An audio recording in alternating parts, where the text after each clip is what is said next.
This is Ain't No Way MMA. Today we're going to be talking about our UFC 311 breakdown and predictions.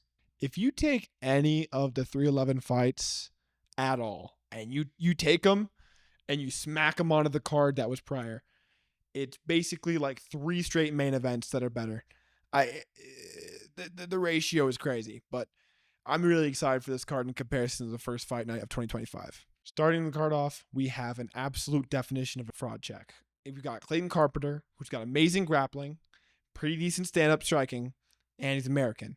But we've got him against a Muslim guy who happens to be Russian. 2-1 underdog immediately. That's how it goes. But if he can get past the test, kind of like Joaquin Buckley did against Albert Duraev, he has a really good future in the UFC. I'd love to see it. I've seen a lot more footage of Clayton Carpenter than I have of Tagir Ulanbekov. And I do think that Tagir has great anti-wrestling. What a surprise. But if I want to lean for Clayton Carpenter. I'm rooting for him. But I do think he probably loses by decision. He gets smudged. It's the Russian Muslim way. It's just how it goes, man. Next, we've got one of the fights I'm least excited for, Ricky Turcios. I generally don't like his style. He's just very pitter-patter volume, definition of no power. I know he won the Ultimate Fighter, but I thought he lost that fight to win the Ultimate Fighter, and since then, he's been extremely unimpressive. Not to mention, now the UFC are trying to push him somehow, and they're like giving him promo videos that I've seen. Super weird, by the way. And they're putting him against one of the worst fighters in all bantamweight. But joke's on them. Ricky Turcios is the worst fighter in bantamweight. So he probably gets dog walks all 3 rounds, and he loses by decision. Bernardo Sopaj is only known for losing against Vinicius Oliveira in absolute outstanding fashion. But somehow, I still think he's leaps and bounds better than Ricky Turcios.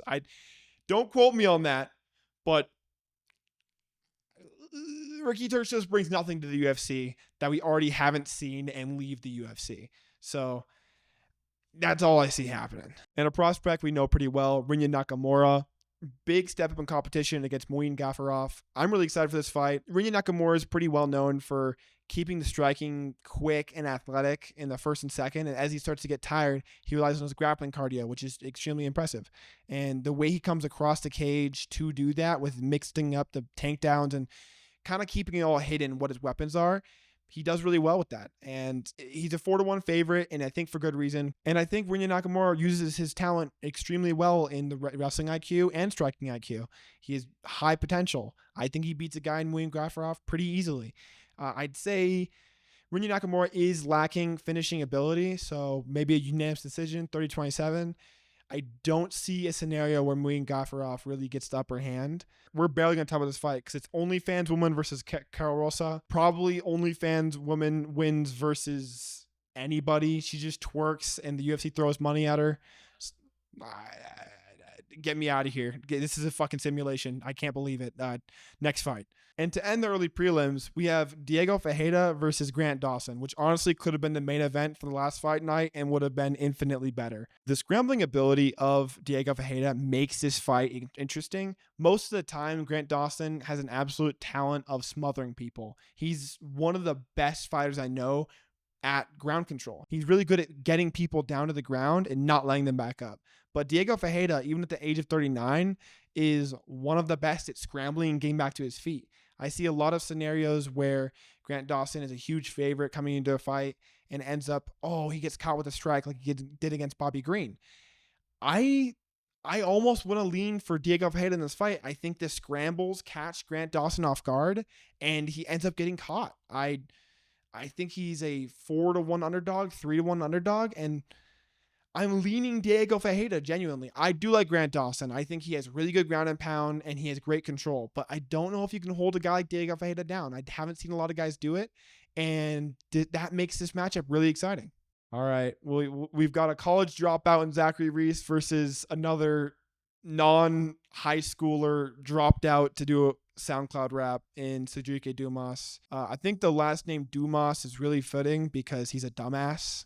I genuinely think Sedriques Dumas has no fucking talent. Every fight he's had so far has been severely underwhelming and boring. I genuinely just hope Zachary Reese flatlines him, but I don't really care for the outcome of this fight. This should have been on the fight night prior. It's a little bit repetitive in terms of why is this fight above Grant Dawson and Diego Ferreira to start off the prelims? I have no idea. Someone tell me. Someone explain how the order of this makes any sense, because it genuinely doesn't. And like the jump in this, like it goes from Zachary Reese and Sedriques Dumas to Jailton Almeida, Serghei Spivac, 2 medium-ranked heavyweights. Like, what the fuck are we doing, Dana? Are you pushing Sedriques Dumas? Like, he sucks, dude. He's garbage. He's a bum. I don't get it. I really don't. Following that clusterfuck, we've got Jailton Almeida and Serghei Spivac. Jailton Almeida smothers him. There's not too much else to that fight. I want to see that Jailton Almeida improves the striking and actually does strike with someone, because every time he tries to, he just throws a front kick down the middle and then shoots low. It's like the most telltale sign he's going to shoot ever, but everyone falls for it, even including Chris Curtis. Chris Curtis got like a record scored against him with like 12 takedowns in the very first round against him. And then the very next round decided to just drop elbows on Jailton, who wouldn't move. And that was extremely upsetting. But I still think Jailton Almeida has a lot of talent. He's one of the most jacked heavyweights by a landslide. The only other guy I'd put up there is maybe Sirogan, who doesn't really have leg strength at all. So it's like, if you take Sirogan, where he's only good at striking, and then you just move the opposite direction and make him a grappler, you've got Jailton Almeida with no striking at all. So he probably just smothers Serghei Spivac. Spivac has very good wrestling, so maybe he can implement that well, but I doubt it. No one's been able to stop Jailton Almeida's onslaught except Chris Curtis, who got taken down 12 times in the process. So it'll be an interesting matchup. I'm pretty excited for this one. And to follow, we've got Barcelos versus Payton Talbott. Everyone knows what Payton Talbott is at this point. He's becoming a star in the UFC slowly but surely, and that's why he was on our list for 2025 new stars. And I think he'll be there this year. I think he'll get ranked, and I think this is just another stepping stone. Barcelos is known for being knocked out a few times, and I kind of see that as the outcome again. It'd be nice if we put up a fight and we could see Payton Talbott go into later rounds, see how his cardio holds up. It always holds up well into the second round, but I'd love to see him get dragged into deeper waters, but I don't think Barcelos is the guy to do it, and I think he gets caught short pretty much in the first or second round. Start off the main card, we've got one of my favorite fighters of all time. He's on my wall for a reason, Kevin Holland, and he's fighting Reinier de Ridder. It's goofy, DDP clone. I like Reinier de Ridder. I think he's funny. I think he's goofy. But please don't smother Kevin Holland for 3 rounds. I could only stand watching it for like 1 round of Roman Dolidze, and I almost gouged my own eyeballs out live.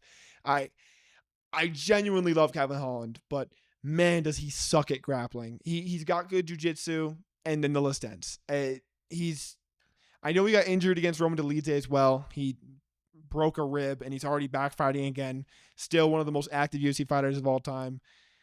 Please, Kevin Holland, win this fight. I'm not going to make a prediction. I'm not going to say who I think's going to win. I'm just telling you I want Kevin Holland to win. Reinier de Ridder, don't do it to him. Don't do it to him, man, please. And with potential to be fight of the night, Beneil Dariush versus Money Moicano. Renato Moicano. I really like Moicano as of late. He's been really exciting on the podcast, great clips, funny on the microphone, great style. I feel like he's gotten better overnight. He's great with the body lock takedowns. He is one of the best body lock takedowns in all of the UFC, other than, second maybe to Islam Makhachev or something. But Beneil Dariush poses a huge step up of competition for Renato Moicano. He hasn't fought someone of his caliber in years. The last time he fought someone like that, he got chinned. I don't really understand the odds makers saying this is a 2-1 favorite for Renato Moicano. And just being that, okay, I understand Beneil Dariush got chinned by Arman. He got chinned by Charles Oliveira. I just named the 2 greatest contenders in all of lightweight, the 2 biggest threats to the throne of lightweight. And we're comparing them to Renato Moicano. What are we doing here? That doesn't really make much sense to me at all. Not even that long ago, Beneil Dariush beat the garbage out of Gamrot, and I love Gamrot. I think Mateusz Gamrot's a future contender. It doesn't really make sense to me what the odds makers are saying of this one. I think it's a 50-50 shot straight down the middle. Beneil Dariush has amazing anti-grappling, really good striking, just, slightly chinny and doesn't have the greatest striking defense. But you take that away. And also, Hinata Moicano doesn't have very good striking. He has pretty decent striking, decent head kicks, good 1-2s in the center. And that's kind of where the list ends. I think Beneil definitely outstrikes Hinata Moicano, but not only that, I don't think this is a world where Hinata Moicano really takes down Beneil Dariush. So I honestly do lean Beneil Dariush in this matchup, but maybe the aura of give me the money Moicano just overwhelms Beneil Dariush. And if Beneil Dariush ends this fight with a loss, I think he should retire. He mentioned if he's not fighting for the belt, he will retire. And if he loses to Hinata Moicano, there's no chance he's ever fighting for a belt, ever. We've got the worst tattoos in the game versus the Czech Samurai. I think you know where I'm leaning already. Nobody in the world likes Jamal Hill right now. I think maybe 2 people I can think of everyone I've talked to about this fight, genuinely has any sort of belief in Jamal Hill at this point. Jamal Hill kind of has dug his own grave. He's very delusional. And if it's an act, it's one of the best acts of all time because he's just putting dirt in his own grave, everything he says about Alex Pereira constantly. Like the foot stepping thing, the ref stepping in, claiming that he never would have gotten done to him what Khalil Roundtree got done to him by Alex Pereira, but he got flatlined in the very first round against Alex Pereira. But I don't know. Hopefully he's not completely delusional and it's actually an act, because if it is, it's amazing. But give me Yuri Prochazka. I know Prochazka's kind of chinny. I know he refuses to put his hands up. He's never boxed in his life with his hands up. He's genuinely Bobby Green 2.0 when it comes to the hands down at the side. I think the greatest mythical fighter of all time could be Yuri Prochazka with his hands up. But I don't really know where to exactly lean from this, just from a meme perspective. But from a genuine perspective, I'm hoping Yuri Prochazka gets the hands going early and catches Jamal Hill and puts him out. I could see a world that happens, and I could see a world where Jamal Hill gets a knockout, but there's no chance this fight goes all 3 rounds. I don't see a world where that happens, and it should be a really exciting fight. Hey guys, don't leave, Merab Dvalishvili. I love Merab as his personality. Absolutely hate his fight style. And then you've got Umar.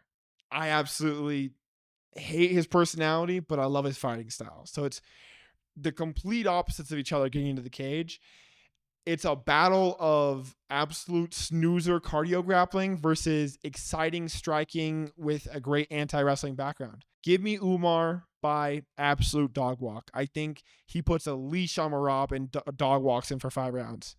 I don't see a scenario where Umar ever gets tired. He fights in the fucking mountains with Khabib and Islam Makhachev, 2 of the greatest training partners you could ever have. Merab obviously has the greatest cardio of all time, in my opinion. This dude swims the length of an Olympic pool back and forth without taking a single breath. I think he's genuinely a machine. The nickname is very fitting. You can't cardio grapple against a guy like Umar Nurmagomedov. He knows what to do. We saw it against Corey Sandhagen, where Corey was just grinding. This guy right here, he was absolutely grinding in the gym, just working on grappling to go against Umar. And he ended up getting outstriked because he was so focused on the grappling. Anytime you get to a standing exchange, Corey was just trying to wrestle. He was just trying to figure out a way how to win on the ground. He couldn't even have an answer for the feet.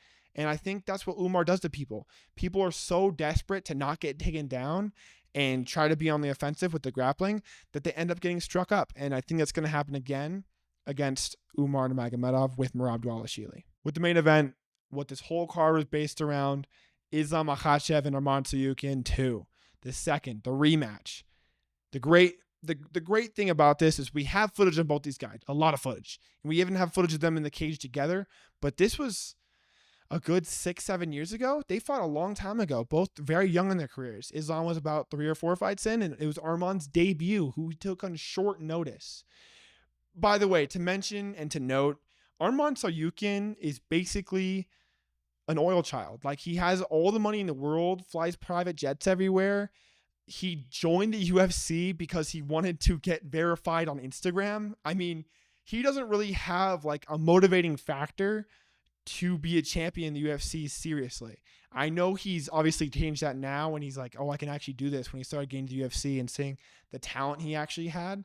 But it's weird for me to think about that and go, I still see Arman Tsarukyan winning this fight. Islam Makhachev completely struggled and fumbled to take down Dustin Poirier for 3 or 4 rounds. He got the game-winning buzzer beater. He got the submission in the fourth with that Darce. It was extremely underwhelming to watch Islam kind of get completely gassed against Dustin Poirier. And not to mention Dustin Poirier in the end of his prime, like completely past his prime, in a stage of his life where he was losing against guys like Michael Chandler, Charles Oliveira, Justin Gaethje. I think a lot of people are underrating Arman Tsarukyan in this fight. I think Arman Tsarukyan is the definition of kryptonite for Islam Makhachev. And if Arman doesn't come out with his hand raised this upcoming Saturday, I don't think anyone raises their hand against Islam Makhachev except for maybe Ilia Topuria. I don't think it's a fight that's going to happen for a very long time. I think Ilia is going to defend his belt a few more times, probably twice this year, and then end up maybe booking for 2026 if he wins both those fights. So a lot of stars have to align to a point where Islam even fights Ilia, and no one else really poses a threat. I want to say Charles Oliveira. I want to say Charles Oliveira poses a threat so bad, but with how he fought in that first fight, it's not something really tangible for me. But I think this is one of the better cards to start the year, and I'm super excited to see what happens in this UFC 311 card.